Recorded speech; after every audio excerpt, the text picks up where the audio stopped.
સોનું શીશમ ને સાથ જૂનું થાય નહીં જગતમાં જેમ સોનું શીશમ ને સાથ એમ સદા બહાર સૃષ્ટિ પરે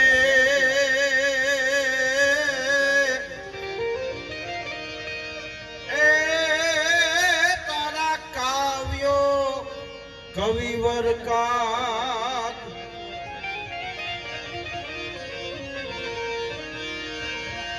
પણ તારે અંદર આત્મો હંસનો ને રૂડો મોરનો રાગ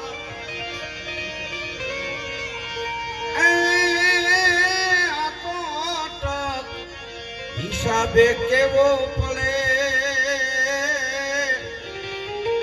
એ આજ તને અમારે કાગ પણ કાગના વેશમાં આજ આ દેશમાં માન સરોવર તનો હંસ આવ્યો એ મધુર ટવકારતી રાગ રણકારતી ભલો થઈ સર્વને મન ભાવ્યો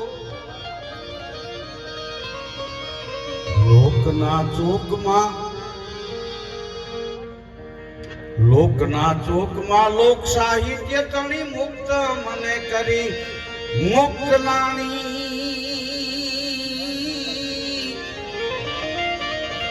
એ શારદા માતનો મધુરો મોરલો કાગ ટહુકી ગયો કાગવાણી જુઓ કાગ ટહુકી ગયો કાગવાણી જુઓ કાગ ટહુકી ગયો કાગવાણી કાગના ફળીએ કાગની વાતો હું તો ભગત બાપુની 4 પેઢી હારે બેઠો રામ બાપુ હારે પ્રોગ્રામ કર્યા બાપભાઈ હારે બેઠો વીરાભાઈ હારે બેઠો વીરાભાઈના દીકરા હારે બેઠો બાપભાઈના 3 દીકરાઓ હારે બેઠો ગયા વર્ષે અમે બાપભાઈ બેઠા હતા તો એમના દીકરાની દીકરી અને નાનો દીકરો એ આવ્યા કે ધીરુ બાપા હારે ફોટો પાડવો મારે હારે ફોટો પાડ્યો તો હું રાજી એટલો થયો કે ભગત બાપુની 4 પેઢી હારે હું બેઠો એ કેટલી મારા ઉપર માતાજીની કૃપા આવી અને રેડિયામાં ગાતા શ્રવણમાં કાગ બાપુને હું સાંભળતો તો મને આજે એમ થાય છે કે મેં એમને મનથી દિલથી સાંભળ્યા એટલે કદાચ ભગત બાપુનો એવોર્ડ કાગ એવોર્ડ મને આજ મળ્યો ચારણ સમાજ હારે હું બહુ બેઠો મારે તપ કરવાની જરૂર નથી આ સમાજ હારે બહુ બેઠો એમાં તપ પાકી ગયું કે આ ચારણ સમાજ હારે જેવા તેવા થોડો બેહીએ હા નારાયણ બાપુ હારે પ્રોગ્રામ આપ્યા બચુ બાપુ હારે પ્રોગ્રામ આપ્યા બોલો મનુભાઈ ગઢવી ડાયરા ડેલીએથી મુંબઈ ગયા હોય તો મનુભાઈ ગઢવી રાજ સીતાપુર વાળાને આભારી અને ચુડગર સાહેબ ડોક્ટર હતા અહીંથી કવિ કલાકાર જાય ને તો એનો ઉતારો ચુડગર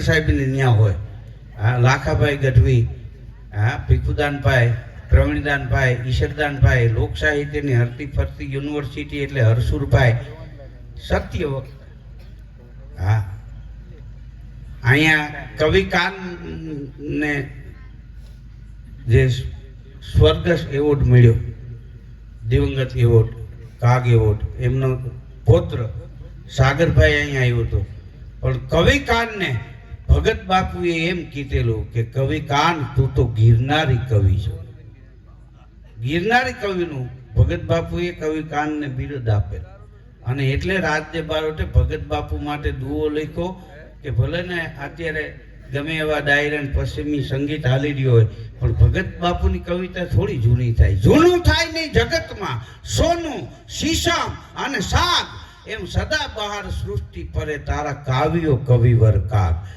બાજરાનો રોટલો અબકે પડે તો ભગત બાપુની કવિતા અબકે પડે બાકી ન પડે હા રાજકોટમાં ભગત બાપુ આવ્યા હતા કોઈના કહે તો વિદ્યારામ બાપુ હરિયાણી બહુ સારા કવિ હતા એને ખબર પડી તો લક્ષ્મણભાઈ ભરવાડને કે અહીંયા ભગત બાપુ આવ્યા હાલને બાપુને મળી આવી તો શેતી ઉપર તકિયાના ટેકે આડી ગલીએ પગ ઉપર પગ ચડાવીને ભગત બાપુ લખતા હતા. તો ત્યાં ઉભા રહીને વિદ્યારામ બાપુએ ભગત બાપુની કવિતા લખી કે કવિ કાગ લખતા હતા નહીં બેઠા કે સોયા. એ હુતાય નહોતા ને બેઠાય નહોતા, આડી ગલીએ લખતા હતા. કવિ કાગ લખતા હતા નહીં બેઠા કે સોયા, જે ચરણે સમ્રાટ નહીમાં એ પગના તળિયા જોયા. સુંદર મુખડું પ્રતિભાશાળી કેવું કે ભાગ્યવંત હુલસીના જુઓ સપૂત તુલસી જેવું. લાંબી આંગળીઓ લખે કવિતા, એના ટેરવા કેવા કે પહોંચે ઠાકે તો પણ કલમું પકડી રાખે એવા. પંચ કેસને પ્રત્યક્ષ જોતા આફત જાય હાથી, વાંકો વાળ કદી ન થાય દુઃખ હળનારી આ દાઢી. ભગત બાપુની દાઢી સીધી. હા, અને નાક તણી તો વાત જ ન્યારી, એનું સ્થાન અનેરું. સઘળા સાહિત્યકાર તણું અને આ સમસ્ત ચારણ કેરું. સુંદર મુખડું પ્રતિભાશાળી કેવું કે ભાગ્યવંત હુલસીના જુઓ સપૂત તુલસી જેવું. ઘણા કે હારી વાતો સાંભળવા વાળા નથી કે ભાઈ એવું ન હોય. બકાલા માર્કેટમાં ટ્રાફિક હોય એટલો સોની બજારમાં ન હોય. થોડા માંગતો પણ હાઈ રૂપિયા ગણો સોની બજારમાં મળે એટલા બકાલા માર્કેટમાં ન નીકળે. સોનાનું વજન કરવું હોય તો કાચની પેટી રાખે, એમાં ત્રાજવા રાખીને વજન કરવો પડે. શું કામ નકર માખી બેસી જાય કે 1.5 લાખના ભાવની જાય. હા, અને ભીંડામાં ભલે ભમરા ગળી ગયો હોય તો સ્ત્રીનું પોઈટકું જાતું હોય ને. હા, આટલા કાગબાપુના આંગણે આવે છે. આમાં 2, 5, 10 વ્યક્તિને એકાદું ભજન, એકાદું દુહો, એકાદી વાત હૃદયમાં જીવનમાં ઉતરી જાય તો અમારે 3 કરોડનો વેપાર છે. ઘણા કે કલાકારો રૂપિયા લે. એટલે કીધું આ દેશમાં ગાંજો વેચવા વાળા, દારૂ વેચવા વાળા, હથિયાર વેચવા વાળા, અફીણ વેચવા વાળા રૂપિયા લે છે તો અમે માલ તો સારો આપી છે. હા,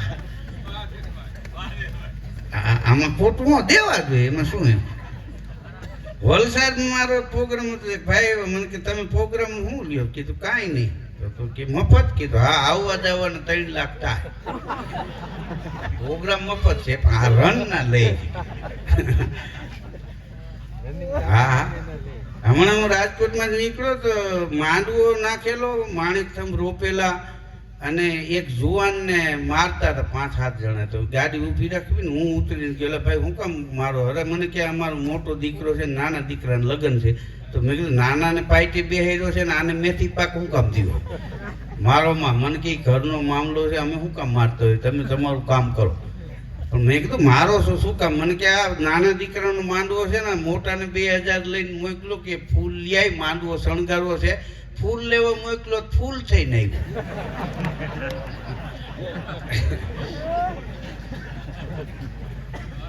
આ ધબધબાટી એમાં બોલી હતી. હા, એક ભાઈ ને હું ગયો ને તો 2 જુવાન ઉભા હતા ને બાપાને ઊંધા માથે ટીંગાડેલા.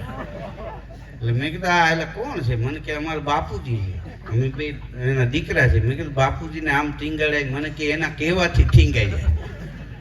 કીધું કેમ? મને કે એને માથું બહુ દુખે છે ને તો માથાની ગોળી પીવી હતી. કે હું બેઠો પીશ તો પેટમાં વહી જાય તો અસર નહીં કરે, એટલે હું તે માથે ટીંગાડી મોઢામાં ગોળી નાખી.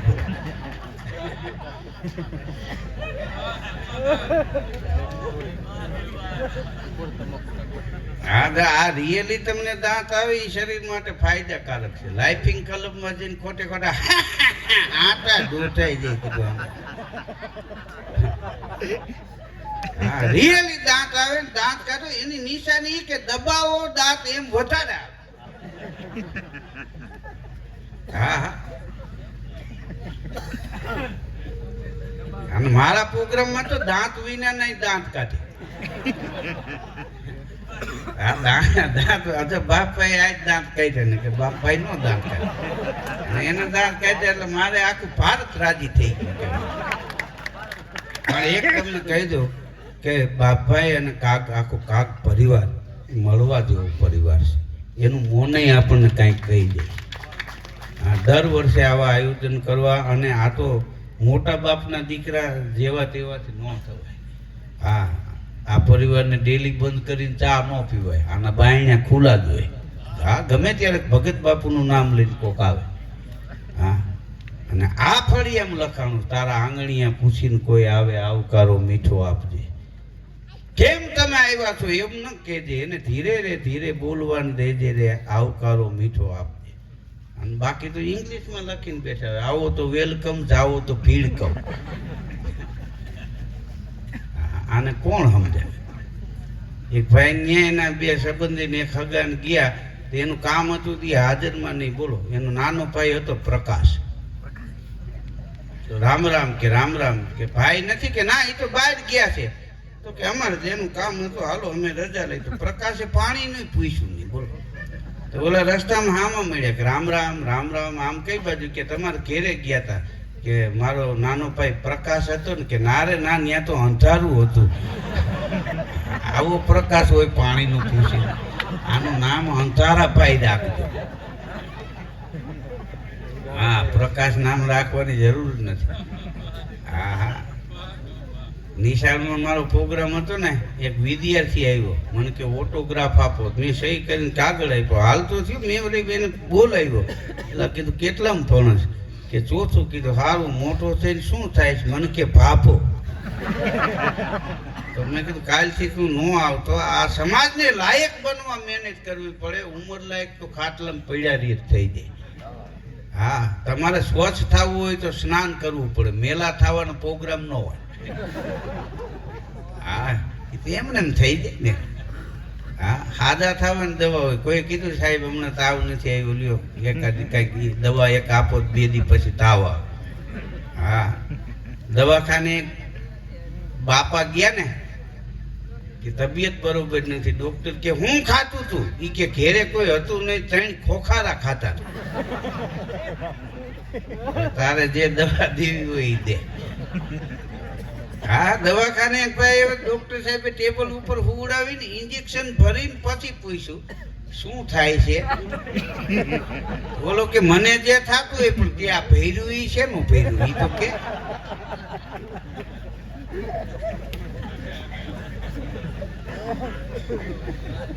તમે રિયલી દાંત આવે ને દાંત કાઢો, શરીર માટે ફાયદાકારક છે. તમે કાયદેસર મહેનત કરો, શ્રમ કરો. સીધી એને વળે છે જે પસીને સ્નાન કરે છે. તમે મહેનત કરો એ હાથી કસરત. આ 3 કિલોમીટર હાલવા જાય, ફળી એમ ડોઈલ પડી હોય, આ કોને મૂકી? પણ તારા ક્યાં ભાંગી ગયા? હું ફળી મૂકી દે ને. એ ન કરે. એક ભાઈ તો દોડીને બાથરૂમમાં ગયો, હાબુ ઉપર પગાવ્યું, ઉલડીને પડ્યો. હા, હાબુ કોને મૂક્યો? એને ઘરવાળી કે હાબુ બાથરૂમમાં જ મૂકે, એ કઈ ફ્રીજમાં મૂકવાની સીટ છે. તું ઝપટ કરી ગયો એમ કેતો નથી. હા, 2 ચોર ગુજરી ગયા, ઈ નરકમાં ગયા. એમાં ઈ ગામના એક શેઠ, ઈ ગુજરી ગયા, નરકમાં આવ્યા હતા. ચોર જોઈ ગયા તો શેઠને જોઈને પૈગે લાગ્યા, રોવા માંડ્યા. કે અમને નરકમાં આવ્યા એનું અમને દુઃખ નથી, કારણ કે અમે તો દીનું દેખા રાતનું મૂકતા નહીં. એટલે અમારે તો અહીંયા જ આવવાનું હોય. પણ તમે તો જાત્રા વાળા નીકળ્યા હોય તો એને જમાડો, ગોંદરેથી ઘા પાછી જાય, તમારા આંગણેથી કોઈ આવેલો માણસ ખાલી અહીંથી જાય. આટલું પુણ્યદાન કરતા તમને ન તો કે મારે એક રોજ સવારમાં હું ખોટું બોલતો, એમાં નરકમાં આવવું પડ્યું. કે કેમ? એ કે મારા ઘરેથી શેઠાણી કાળી ભોઈટકા જેવી, અને હું નાઈ નીકળું ને, હા, હાડી પહેરીને ઊભી હોય, હું કેવી લાગુ છું? તો કે ખૂબ સરસ, ખૂબ સરસ. એમાં અહીં ધક્કો છે.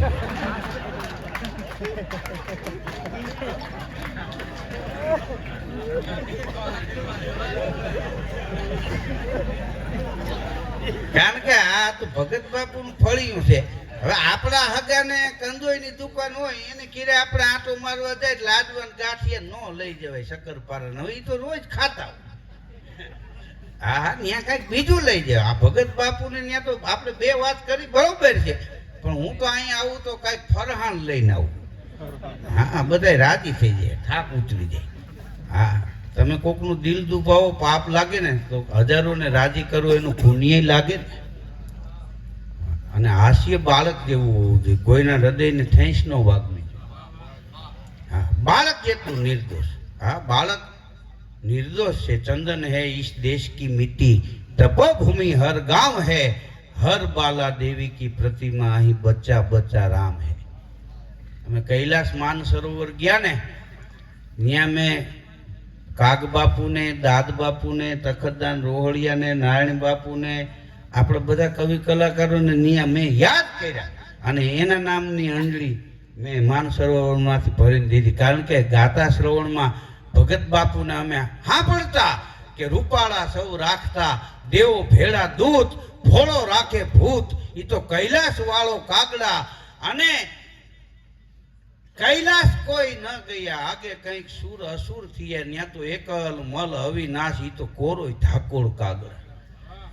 હા, અને ભગત બાપુ કહેતા કે કવિ કલાકાર જાય તો દુહા અને છંદ દ્વારા ભોળાનાથની પ્રાર્થના કરે, કોઈ વિદ્વાન બ્રાહ્મણ જાય સંસ્કૃતના શ્લોક બોલે અને ભોળિયાનાથની વંદના કરે, પણ આપણા ગામડાની અભણ બેન દીકરી કે માં ઈ ભોળાનાથના મંદિરે જાય તો ઈ ભોળિયાનાથની કેવી વંદના કરે કે તમે ઓરા રે આવો શિવ શંકર ભોળા, એ તમને ચડાવું ભભૂતિના ગોળા, મહાદેવજી ઓરા રે આવો શિવ શંકર ભોળા, કંઠે સર્પ આભૂષણો પતારે, કંઠે સર્પ આભૂષણો પતારે, એ ભેળા રાખો છો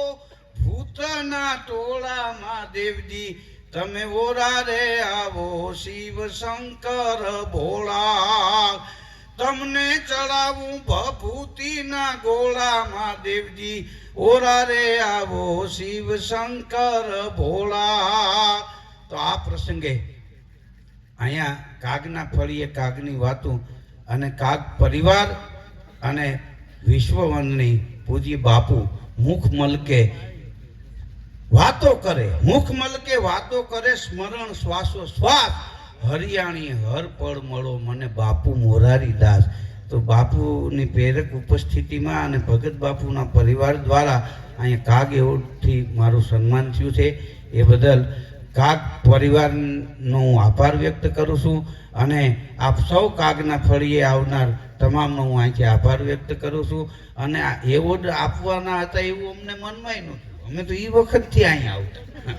હા હા, અને માણસ બહાર જઈને શું કરે છે ને, એ 10-12 વર્ષે રિઝલ્ટ આવે કે આ બાઈને જઈને આને હું જમાવટ કરી છે. હા, તો સારા કામ કર્યા હોય તો સારા માણસો કેરે આવે, નકર પોલીસની ગાડીઓ આવે. હા, તો આ દાઢીવાળા બાપુ કેવી રીતે રહ્યા છે એની આ દાઢીવાળા બાપુ આવે છે. હા, બાપુના દરેક પ્રસંગમાં, ભગત બાપુના દરેક પ્રસંગમાં મોરારી બાપુ આવે એટલે બાપુને ત્યાં બાપુ આવે છે ને. હા, એટલે આ ફળિયાને કોઈ દી ઊનો વાર નહીં હોય, એ 100%ની વાત છે.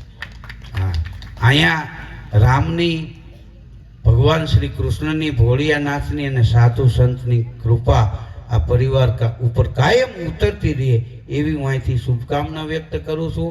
અને હું તો અહીંયા આવું ને તો આખા વર્ષનો મારો થાક ઉતરી જાય.